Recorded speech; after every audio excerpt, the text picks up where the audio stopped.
Hey, what's up, everyone? It's Josh Tongol here.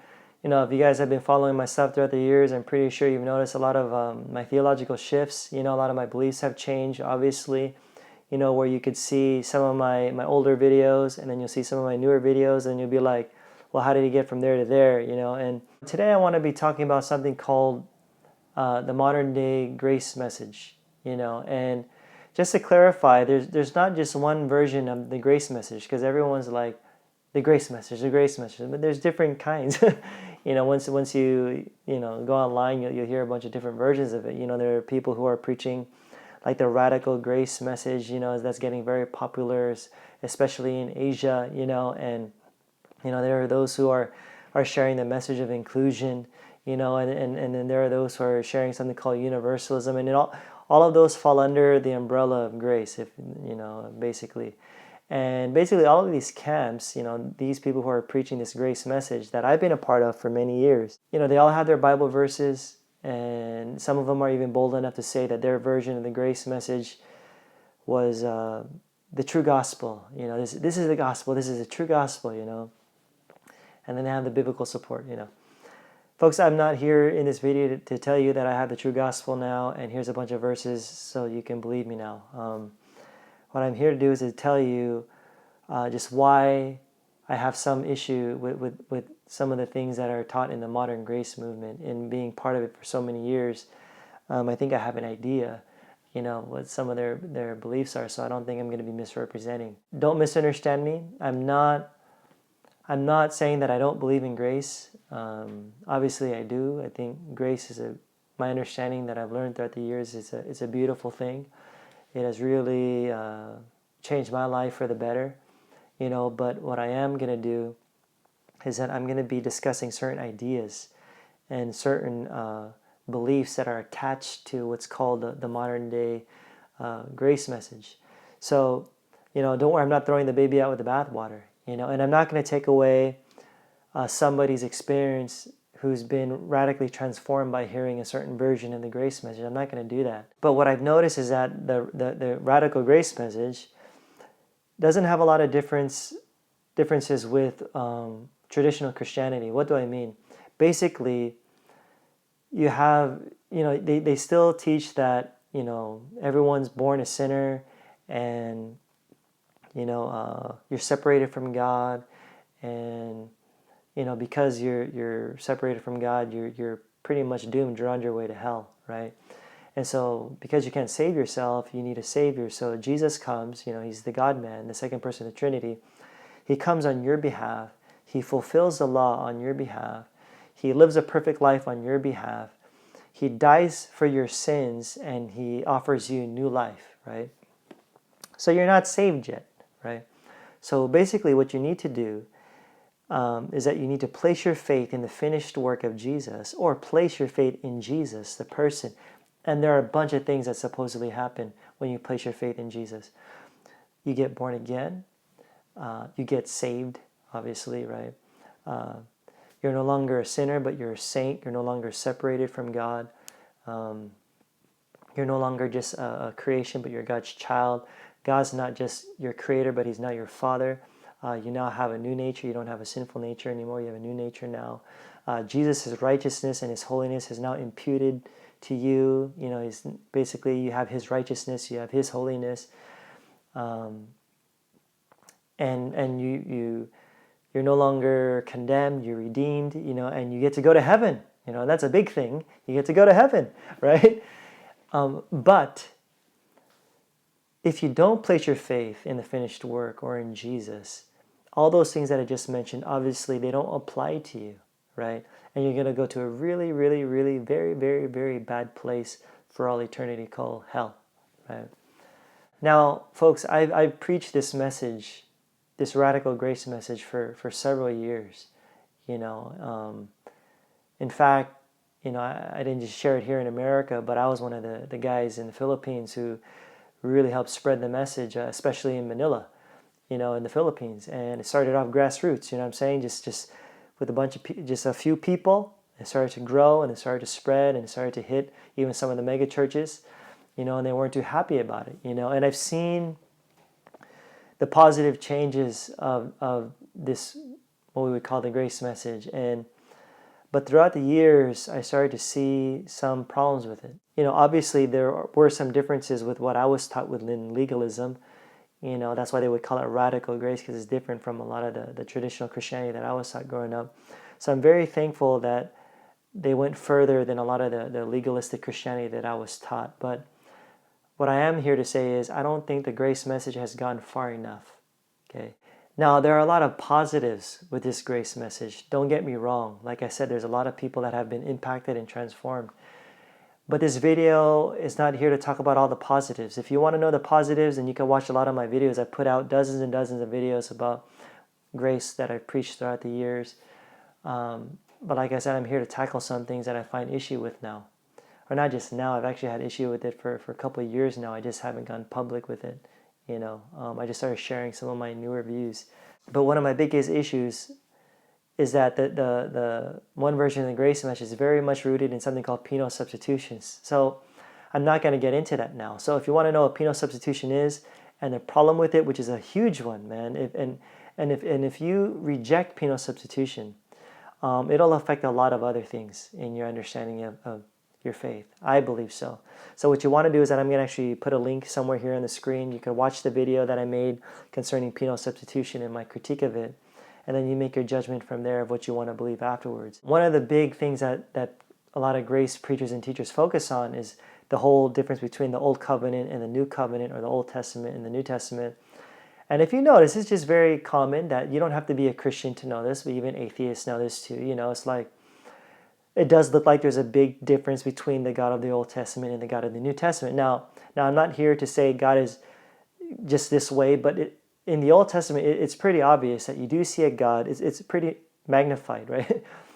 That you see a God who's very angry, very judgmental, very sexist, very violent, has a lot of wrath, right? And of course, yeah, there are times, you see God as a God of love and mercy. But I'm just saying it's very magnified in the Old Testament. Then in the New Testament, you see a God who's a God of mercy, a God of grace, a God of love, right? A God of peace, right? So you see a difference there.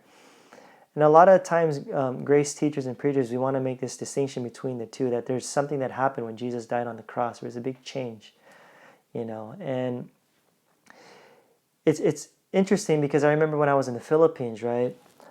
And I was already questioning my understanding of my approach to the Bible and my understanding of God and grace. And I remember talking to one of the grace preachers in the Philippines and saying, telling him about some of my issues with the violent God in the Old Testament, and some of the disturbing and horrendous things that the God of the Old Testament did and commanded people to do, genocide, infanticide, all these things, and I'll never forget his answer, because it's very common among a lot of grace teachers. And he said, well, that was God under the Old Testament. Think about that. So my response to this preacher was, okay, but that was, you have this God in the New Testament, but that was still, you're discussing God in the Old Testament commanding those evil things and doing those evil things. I mean, it's still the same God, especially the God that we claim to be yesterday, same yesterday, today, and forever. That same God that you believe is a God of loving grace was the same God who commanded a lot of those evil, horrible things in the Old Testament. And this grace preacher got quiet and he started to think about it. Because I don't know if he really heard it that way, very straight up, And it's true, because you think about it, folks. It's as if in this grace message that you see kind of like a schizophrenic God, right? Where when Jesus dies on the cross, it's kind of like it changes God, right? So God is very angry with you, has a lot of violence and anger and all these things. But when Jesus dies, bam, it's like God gets born again all of a sudden. He becomes this God of love and mercy and grace, right? So I started to have issues with this kind of understanding of how we try to divide the Old and New Covenant, and God is this way, relates to people this way in the Old Covenant, and he's extremely the opposite way in the New Testament. This doesn't just apply to just a radical grace message, but I think just fundamentalist Christianity in general. This grace message just creates like a technology for something that just seems very obvious. Like, for example, that prior to getting saved, you were like filthy, wretched sinner, all the bad stuff before you got saved.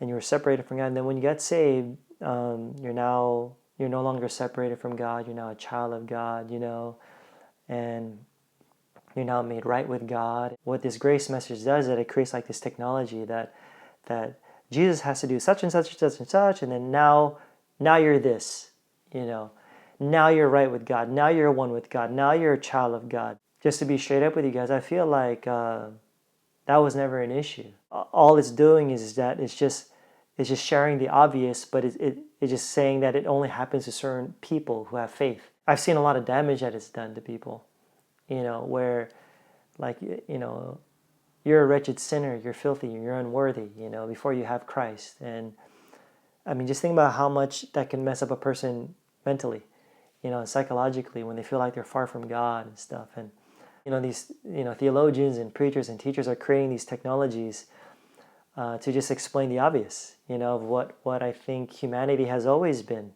even before Jesus died on the cross. That's why I don't think we were born sinners, evil, wretched sinners, and I don't think that we were ever separated from God, and people could talk about all the evil in the world, but people do a bunch of stupid crap because we have a lot of screwed up thinking, honestly. And that's the thing. That's what religion does. Religion gives you the solution because religion's the one that's creating the problem in the first place. Another issue that comes up is the whole thing with Jesus and his words, which ones are applicable for us today. And a lot of times you'll find it said among a lot of grace preachers and teachers that a lot of the words of Jesus, they don't apply because the stuff that he says was said under the old covenant, which is a covenant of law, right? And and if you were to combat that and argue against that, a typical grace preacher would say, or teacher would say, oh, so you want to trust in your own righteousness? Is your life perfect enough or holy enough for God to accept you or for you to go to heaven? And here's my thing, folks. What if those are the wrong questions to be asking? What if it's not about having faith in Jesus so you can get to heaven, or that you have to have faith just so God can accept you now? What if it's not about that? Just what if, right? And maybe we're just asking the wrong questions. So when you're asking the wrong questions, then we're probably getting the wrong answers then. What I've still noticed too is that there's still this whole us versus them mentality that I see among people who share this message of grace. It's like it's us versus them. We're in, you're out. We're saved, you're not saved. We're going to heaven. And, even though your sins are forgiven past, present, and future, that's a popular saying, your sins are forgiven past, present, and future, you're still going to hell. How do you explain that? They still have this exclusivity going on. This us versus them mentality, I think, is very unnecessary and unhealthy the way we view humanity because, I've heard those who share this message too. I've literally heard some of them say, talk about the favor of God, the goodness of God, which just basically flows to believers, And, I've heard some people talk about like, when I walk into a restaurant or when I go to work, I have God's favor, and other people, they don't have God's favor because they're not saved, and supposedly because when you place your faith in the finished work, then the blessings, financial blessings, physical healing, emotional healing can apply to your life as a believer because you believe in the finished work. You know what I'm saying? And folks, if you just open up your eyes, right? Just look around, these blessings, these benefits don't just apply to believers, aka Christians. They don't. I think it's just an ugly view of the world where we have to divide and we look at people just because they don't have the same beliefs that we do, where they can't have the same benefits from God, So I just find that very problematic, this whole us versus them thing. And I think you'll start noticing that too. I've had people message me say that they go back to church and they'll hear the pastor talk about the blessings when you believe in the finished work. And they started telling me like, yeah, just sorry, no, it is sad. It just only applies to believers. You know what I'm saying? And so people are noticing these things, and how it's not like an inclusive kind of love, from God. And there's this word that people just love to throw around that I've heard so many times. And it's this word called heretic, And, when I first got into healing back in 2006, I remember when some of my conservative friends were calling my calling me a heretic because I was getting into healing, And then when I got into the grace message back in 2008, I remember some of my friends in the healing camp started calling my stuff heretical. And then I started getting into something called inclusion, preaching this message of inclusion, and then some people in the grace camp started to defriend me. I find that funny. They started to defriend me, and they were calling my stuff heretical, And it's like, it's like when you step out of their box, right? All of a sudden you're outside, I even heard from someone one time even telling me that they didn't even think that I was saved anymore because I was never saved in the first place. That the stuff that I believe now it's all false, and I'm deceived and all that stuff. And I just find that crazy, folks. Maybe we should have a little bit more humility, instead of just trying to jump on, this is a true gospel, now we jump into it, now we keep changing our minds. Maybe we should be careful when we use those words like this is the true gospel, Just because someone doesn't have your version doesn't mean that they're not saved or that it's heresy. Maybe you don't understand it. It's so interesting because when you're preaching along some of these grace preachers, they're your buddies, but when you disagree with them, they end up not being so gracious anymore. But I also want you to think about this too. When I was in the Philippines, the grace message was spreading, and I remember there was like a momentum happening, and people were getting pumped up. This is the true gospel. This is the true gospel. But I want you to think about, what is salvation? Now, there are different ways to get saved. I know that according to different types of Christianities. But a very popular one is that faith comes from hearing, and hearing the gospel, the good news. And according to some grace preachers, like I said, they believe that this grace message is the true gospel, right? So when you think about it, that must mean that you must get saved when you hear the true gospel, because that's when the real faith happens, right? When I was in the Philippines, I remember I was telling one of my buddies just to talk about it. Not that I was worried about my life, but I would just say, hey, if this is a true gospel that we're preaching now, and we only got a hold of this message in our late 20s, so our whole life we didn't know this true gospel, right? So does that mean that we were never saved in the, back then, And we didn't get saved until our late 20s, that if we were to have died, in our mid-20s, then we would have gone straight to hell, And I asked my friend this, and it just started to get him thinking. And it is something to really think about, folks, when we, like I said, when we use that kind of language. Because obviously it's either we believed right back then or we didn't. Because if we didn't believe right back then, we weren't saved. God's righteousness wasn't imputed. I wasn't a child of God, yada, yada, yada, all that stuff. So that's just another thing to think about. I go online and I see it a lot where it's all about Jesus, all about Jesus. Your works is nothing but filthy rags,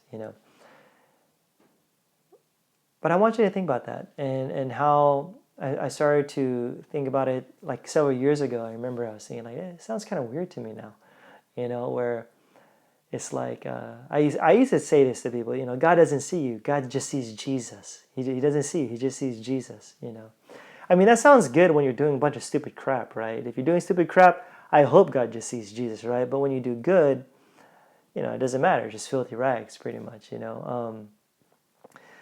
But it's like Jesus is like a costume, that Jesus is a costume that you wear, that if you didn't have the Jesus costume, God is angry with you, God would punish you, but when you have the Jesus costume, you're okay.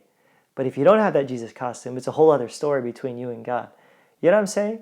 And I don't know, I just feel like it trivializes a lot of the things that we do, like even some of the good things that we can do as human beings, Imagine saying that to your child who does very well in something, and so it's not about you, it's all about Jesus. It's all about Jesus. Obviously, me asking these questions, even getting into the grace message and stuff several years ago has obviously affected my relationship with a lot of people, not just people, but actual churches and institutions, where they don't even invite me to speak at their churches anymore, or people have told me that they want to stay away from me, or they don't even want to be seen in public with me. They would actually tell me that, and people want to meet secretly with me too, because they don't want to be seen in public and stuff. As we continue to learn, as we continue to grow, we'll be coming across all these different isms and all these different theologies and these different types of messages. Look at it as more of like these things are bringing you to a greater place of awareness, and that's a good thing, because for me, like I said, I don't throw the baby out with the bathwater and look at my past and say, screw it, I don't believe all that stuff I used to teach. No, I think that a lot of those things that I used to believe brought me to a good place, I could say, brought me to a good place to where I'm at right now. So in a sense, they were like necessary steps to bring me to where I am now, and that I'm going to continue to grow and to continue to expand in consciousness of God, of reality. Before I end the video, I just really want to affirm and reaffirm my friendships with a lot of the grace preachers and teachers out there. I really applaud you guys. You guys are awesome people. You know what I'm saying? And you guys have your own crap that you got to deal with, your own critics, you know what I'm saying? And you guys have done so much good, and I just want to encourage you to keep going and to not stay fixed with your beliefs. Wherever you're at, to keep growing, expanding, and your understanding of reality, because that's what I'm wanting to do too, and I'm going to keep on growing. And God is a lot bigger than this grace message, folks. And there's so much we still to understand and to learn and to discover and to remember. And I'm just hoping that we could all just embrace each other, as a family, and I love you guys, really, I really mean that from my heart. Now, I know I probably might have stepped on a lot of toes here in this video.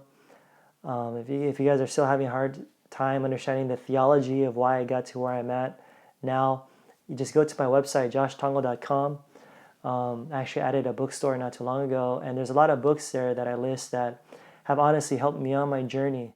And I'm not saying I agree 100% with everything and what these authors believe, but I do like these books. So if you do see those books on my site, I am saying because it doesn't mean that I do like them. And so I'd encourage you to continue to challenge yourself and to keep an open mind. Thanks you guys once again for watching this video, and for all your support and all the love that I get from some of you guys that message me once in a while, and just to encourage me to keep going. I really appreciate those messages, folks. So yeah, I'll catch you guys later. It's really late right now. It's 2:24 a.m.